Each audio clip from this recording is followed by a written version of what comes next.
I've made a career out of catching what other people miss. Bad badge swipes, timestamps that don't line up, a camera that suddenly goes down every other Thursday at 7:13 p.m. That instinct doesn't clock out just because I swipe my own keycard and ride the elevator up to our place. That Tuesday night, the city felt half asleep. Amber and Kyle's anniversary dinner still hung over me.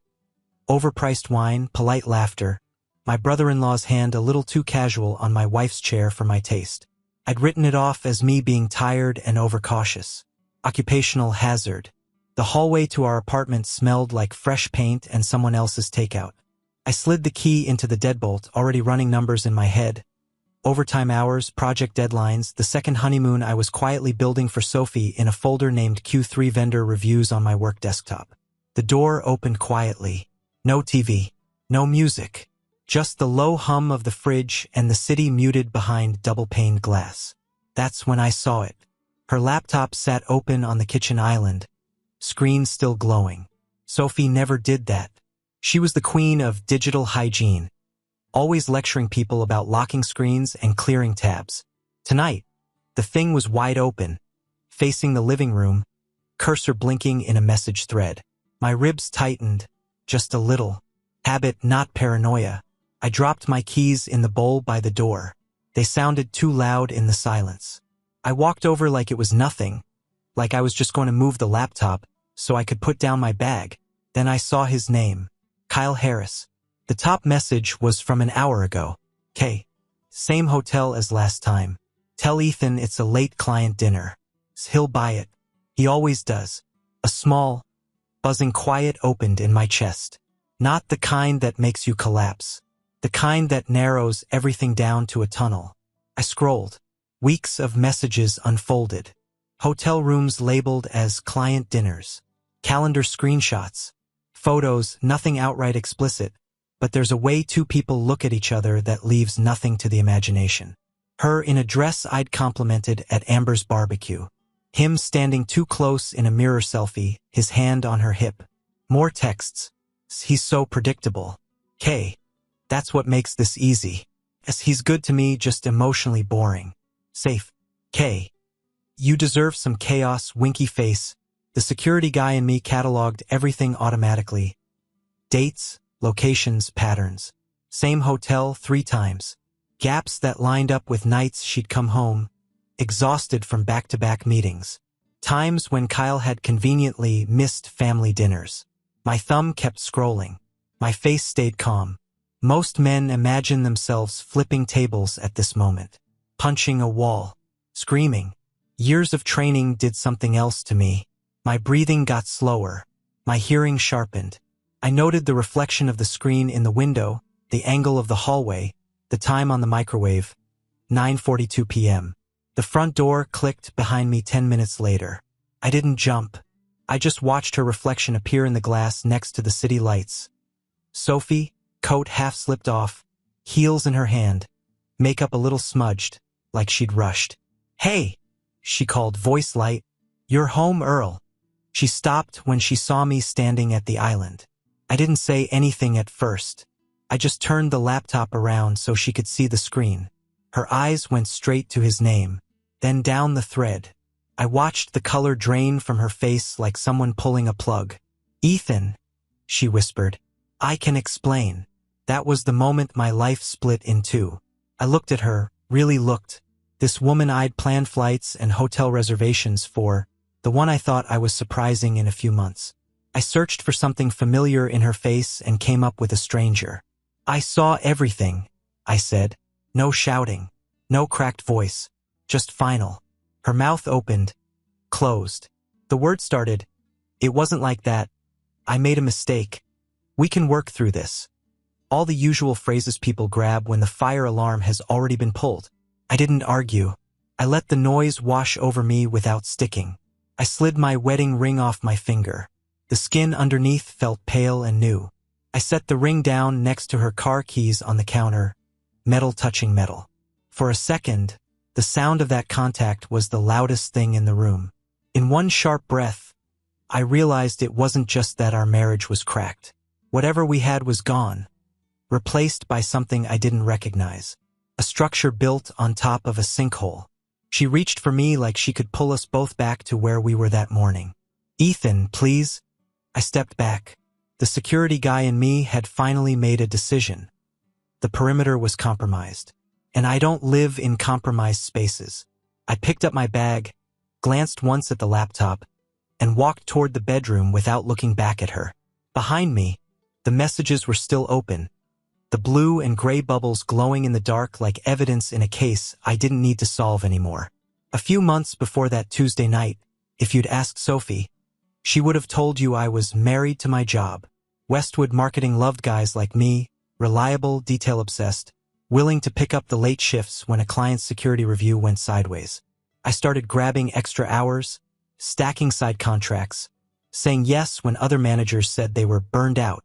It wasn't because I loved the office. It was because of a folder in my desk drawer marked audit backups. Inside, printed quotes from airlines, screenshots of resort packages, notes about a place in Mexico with private villas and no kids club in sight. Our 5th anniversary was coming up. I decided we weren't going to celebrate it with takeout on the couch and a half-watched show. I wanted to hand her an envelope, see her face when she realized I'd been planning something just for us. While she was telling her friends I'd gone distant, I was on hold with a travel agent, listening to tinny jazz and comparing ocean views. "Ethan's distracted lately?" I overheard her say once on a video call as I walked past the bedroom. "He's checked out." "I don't know." "Checked out."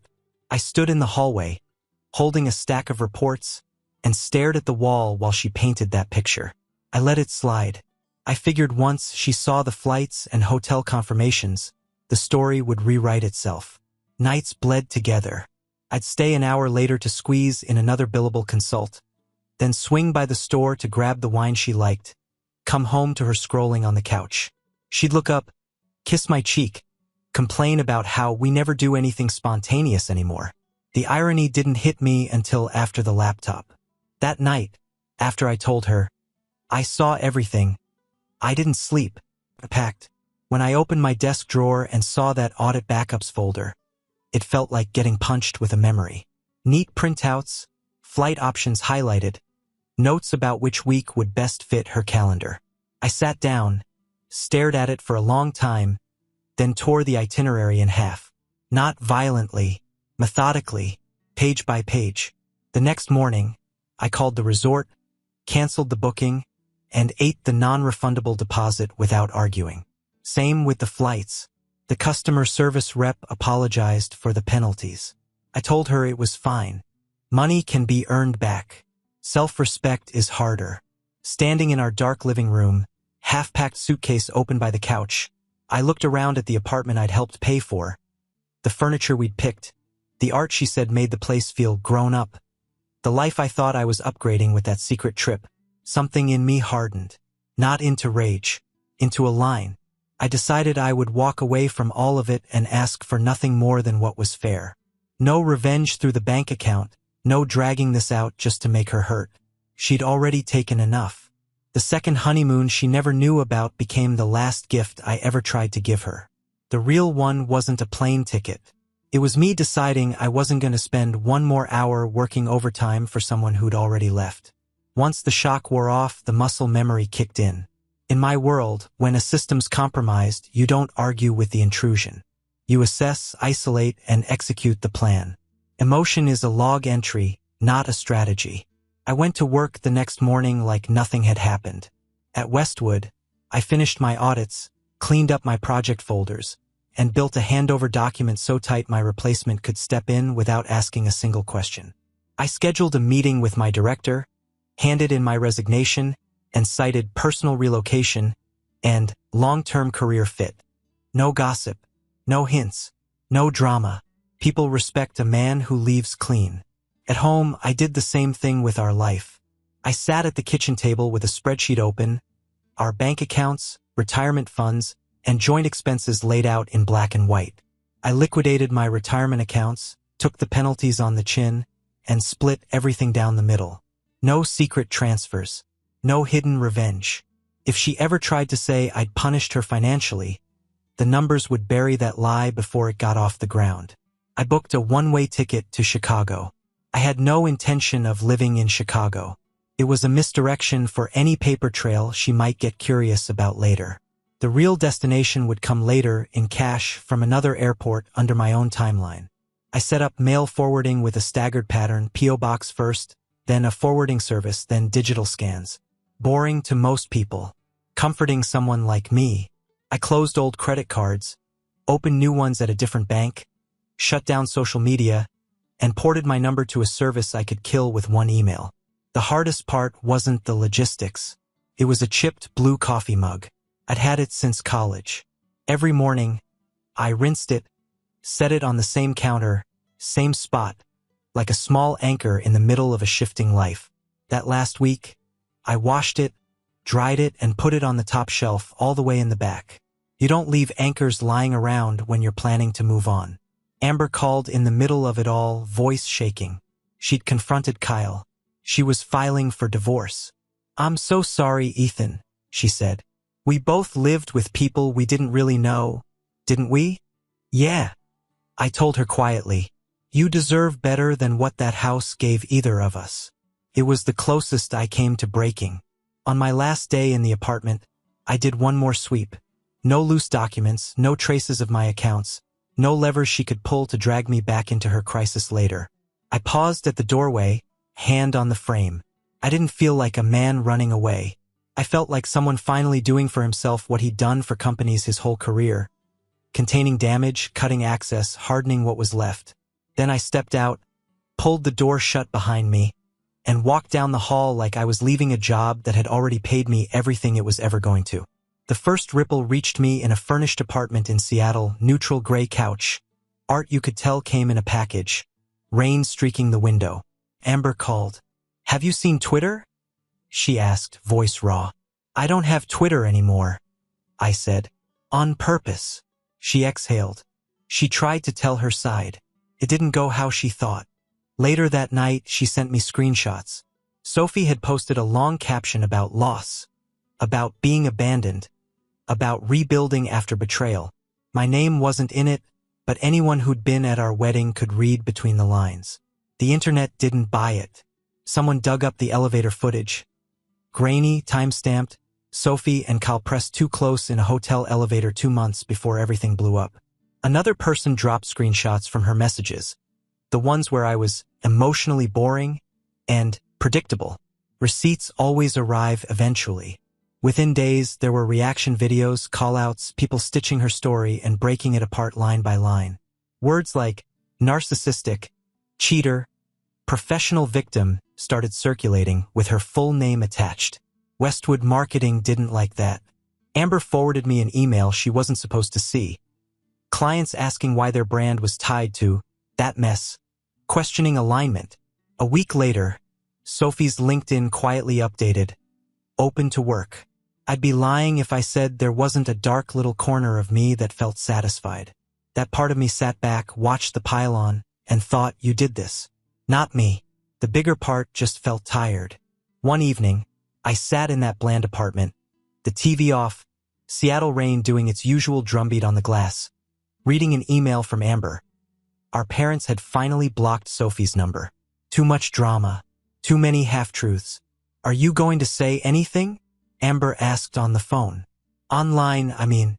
"No," I said. "I told the truth once. That's enough." I didn't comment, didn't send screenshots, didn't join the dog pile. I closed the tabs and shut the laptop. If you can call it revenge, mine was this. Silence, a steady paycheck from contract work, and a life being built in a city where nobody knew her name unless they went looking. She lit the match. All I did was step outside and let her watch the fire from inside the house she'd chosen to burn.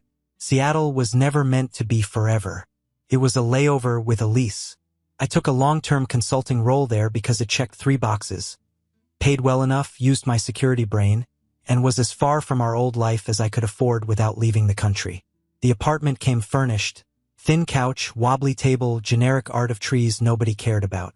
I liked that nobody knew my name. Days were simple. Work, groceries, walks in the rain with a hood up and headphones in, no music playing. Just the excuse not to talk to anyone. I slept badly and ate all right. That was progress. When the contract ended, Sentinel Security Group called. They wanted someone to build out their executive protection division down in Portland. Smaller city, cleaner slate, work that felt closer to what I actually cared about. Keeping people safe instead of just keeping brands from getting embarrassed. I said yes. Portland was different. Slower, a little weirder. My first place, there was a cheap apartment with mismatched furniture I found secondhand. The mattress squeaked. The fridge hummed too loud. But nobody had ever cheated on me in those rooms. At Sentinel, I was Carter from security. The guy in rolled-up sleeves who knew how to lock things down and didn't waste words in meetings. That's where I met Leah Myers. Project manager. Organized without being controlling. Auburn curls usually clipped back in a mess that looked accidental, even if it wasn't. She listened when people talked, really listened. Not waiting for her turn to speak, not mentally composing a response while you were still mid-sentence. We didn't collide. We crossed paths. Kick-off meetings. Risk briefings. Her asking real questions instead of just nodding at my reports. She'd crack dry jokes when a client overcomplicated something, and I'd feel the corner of my mouth twitch upward before I could stop it. I didn't fall for her. I didn't have that gear anymore. At first, she was just the person in the room who made sense. Then she became the person I looked for on the attendee list for a call. Then she was the one I caught myself thinking about on the drive home, replaying something she'd said. We kept it professional. Coffee runs, shared notes, a few late nights at the office when a client pushed a deadline and everyone stayed to grind it out. She learned enough about my past to know there was a crater back there, but not enough to pick at it. One Thursday, we were walking down the hallway after a rough meeting. A client had spent an hour explaining to us how security should work, like I hadn't lived it for a decade. He really told the security guy that cameras are just for show, Leah said, shaking her head. You think he knows we can hear him when he mutters? Doubt it, I said. He probably thinks audio only works if he's the one talking. It wasn't that funny, but the way she rolled her eyes, the timing, the release after a long day, it hit right. I laughed. Not a polite exhale. A real, stupid, from-the-gut laugh that bent me forward for a second in the hallway. Halfway through it, I realized I'd forgotten everything. Sophie, the laptop, the ring on the counter. For a full minute, none of it existed. It was just me, a worn-out security guy, and a woman with auburn curls who made the air feel lighter. When the laugh died down, I straightened, wiped my eyes once, and she gave me this small, knowing smile. Good to hear that, she said. What? I asked. You're still laughing, she said simply. Means something's working. I didn't say it then, but I knew she was right. The marriage ended on a Tuesday night in front of an open laptop. The healing didn't start with a speech or a revelation. It started in a fluorescent-lit hallway, with one stupid laugh I didn't see coming. The email hit my inbox on a Tuesday morning between a vendor quote and a Sentinel internal memo. Subject line, professional inquiry, personal matter. The sender was a James Reynolds, licensed investigator. The body was short, clean, and careful. Said he believed he'd located me, that he'd been retained by my ex-wife, and that he wanted to confirm my identity before passing along a message. My pulse jumped once. Then training smoothed it out. I read it twice, checked the headers out of habit. Legit.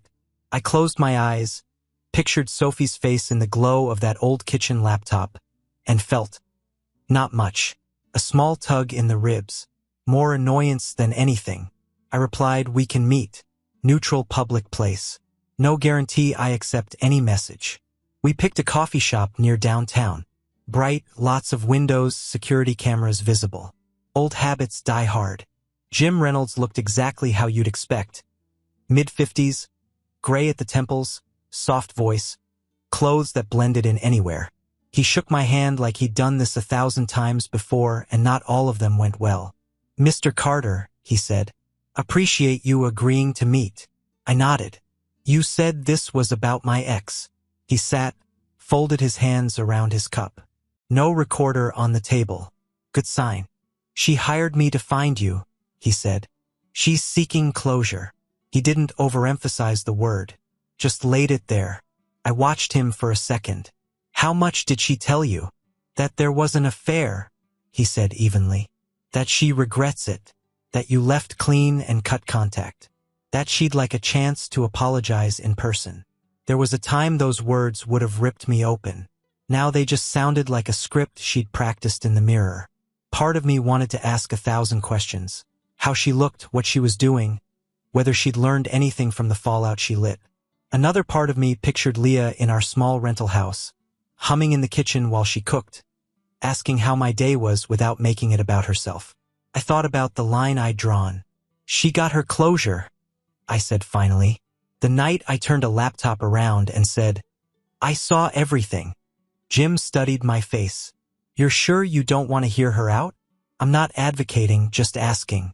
Sometimes saying no is easier after you've at least listened. I've already done the hardest part, I said.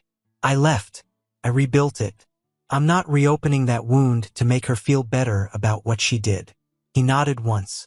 Professional acceptance with a little human understanding around the edges. I'll tell her you declined contact, he said. Politely. That's fine, I said. You can tell her I wish for her clarity. That's it. We shook hands. As I walked out, I felt lighter than I expected. Saying no out loud has weight. The good kind. That night, I told Leah over dinner. My ex hired a PI, I said, taking a sip of water. He found me. She wanted a meeting. I passed. Leah's fork paused halfway to her mouth. No flare in her eyes, no drama. She set it down, reached across the table, and rested her hand on my shoulder. You okay? She asked.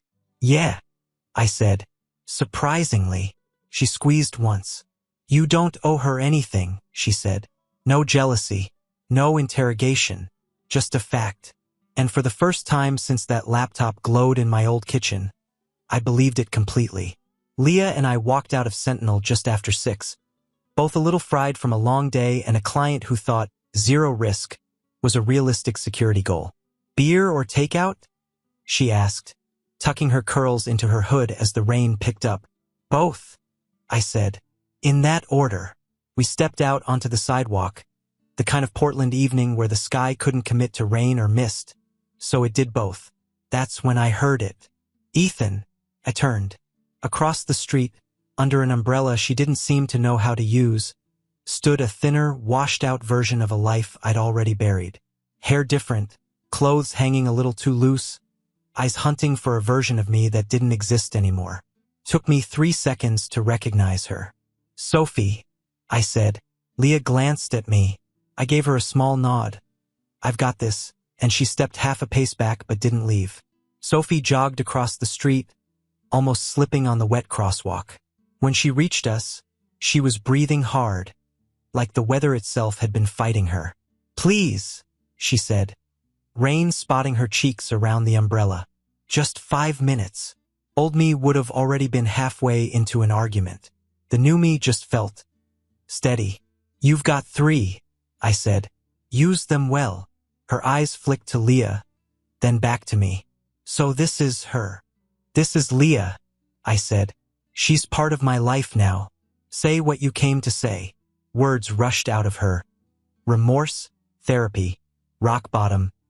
I finally understand what I did to you.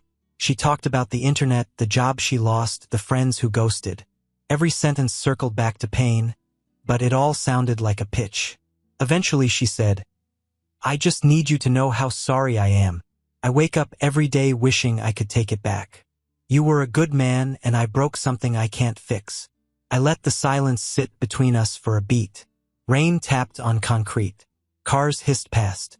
I don't doubt you're sorry, I said, but you're asking for something I don't have to give. Her face crumpled. You still hate me that much? No, I said. That's the point. I don't hate you. Hate takes energy. I spent mine rebuilding. She swallowed. Then what did you come away with? After everything? Clarity, I said. I learned some broken things aren't meant to be repaired, and that my dignity matters more than keeping a picture that looks good from the outside. Her eyes glossed. Are you a happy? I thought about that one. Not because I didn't know the answer, but because I wanted to say it right. "I found something better than happy," I said. "I found peace." Behind me, I could feel Leah's presence like a quiet anchor. Sophie's voice dropped to a whisper. "Is there any version of this where we—" "No," I said, calm and final. "You got your ending the night," I said. "I saw everything and walked out. This is just the epilogue for you. For me, it's Tuesday." Her mouth trembled. She nodded once, like the weight finally settled where it belonged. "I'm glad you're okay," she managed. "I'm not okay because of you," I said. "I'm okay in spite of you. There's a difference." I stepped back, turned slightly toward Leah. "I accept your apology," I added. "Not because you earned it, because I'm done carrying any of this." Her eyes searched my face for something. Anger, longing, some proof she still mattered. She didn't find it. "Our table's waiting," I said to Leah. I placed my hand at the small of Leah's back, the way you do when someone is yours to protect, not possess, and we started walking. I didn't look over my shoulder. Behind us, I could feel the old life watching, rain soaking into whatever fantasy she'd written about this moment. Ahead of us was a crowded restaurant, bad lighting, good food, and a woman who'd seen my scars and didn't try to rewrite the story. Peace isn't loud. It's just the sound of your own footsteps walking away and not feeling pulled back. The final divorce packet showed up on a Tuesday, like the universe had a sense of humor about these things. I sat at our kitchen table in Portland, with scarred from previous renters, laptop pushed aside. The envelope lay in front of me with my name and Sophie's like we still belonged on the same line. Leah moved around the kitchen behind me, making tea. Kettle, cups, the small domestic sounds of a life that didn't feel like it was balancing on a fault line. "You want me to give you a minute?" she asked. "No," I said. "Stay." The papers were exactly what I'd asked my attorney for. Clean split, no support either way, assets divided by math, not emotion. No hidden stabs, no petty lines snuck into the fine print. I signed where the flags told me to sign. Ethan Carter, Ethan Carter, Ethan Carter. Each signature felt less like letting go of her and more like confirming who I'd become since I left. A few weeks earlier, in her hometown, I'd stood under a big oak tree in a charcoal suit that barely needed altering. We kept the ceremony small. Amber, a few close friends, Leah's family, no one who knew me primarily as the guy whose wife cheated. Leah wore a simple dress and flowers in her hair, nothing dramatic. When we stood there, foreheads touching for a second while the officiant talked, I remember one clear thought cutting through the noise. I'm not trying to fix something broken this time. I'm choosing someone who meets me where I actually am. No performance. No pretending. Later, we posted one photo, backs turned, holding hands, oak tree overhead. My caption was simple. Beginning again isn't a moment. It's something you do, day after day. When we told people we were expecting a baby, Leah cried happy tears. I didn't. Not because I wasn't moved, but because the feeling sat too deep for tears. I thought about the man in that old apartment, standing in laptop light, thinking his story had just ended. He had no idea. Back at the kitchen table, I stacked the signed pages, slid them into the return envelope, and sealed it. Leah set a mug of tea beside me and kissed the top of my head. No speech. No, "How do you feel?" She already knew. Downstairs, at the mailboxes, I slipped the envelope into the slot and listened for the soft, final slide as it dropped out of my reach. I didn't feel triumphant. I didn't feel broken. I just felt done. The story didn't end with the laptop, the divorce, or even the wedding under the oak tree. It ended the day I realized I didn't need her pain to measure my peace. Sometimes I sit in our small backyard, coffee in hand, Leah inside humming to the baby, Portland sky trying to decide between gray and blue. If you saw me from the street, you'd just see a tired man in a hoodie, not someone who once watched his life detonate on a Tuesday night. People think the turning point was the affair going public, or Sophie losing her job, or the day she stood in the rain asking if I was happy. They're wrong. The real shift was quieter. Me deciding some broken things stay broken, and walking away without apologizing for it. There's a difference between punishment and consequence. I never tried to ruin her. I just stopped standing between her choices and their fallout. One day, my kid will ask why I stare off when people joke about cheating. I'll tell them this: the important part of my story isn't that my wife betrayed me. It's that I finally refused to live with someone who showed me I wasn't safe with them.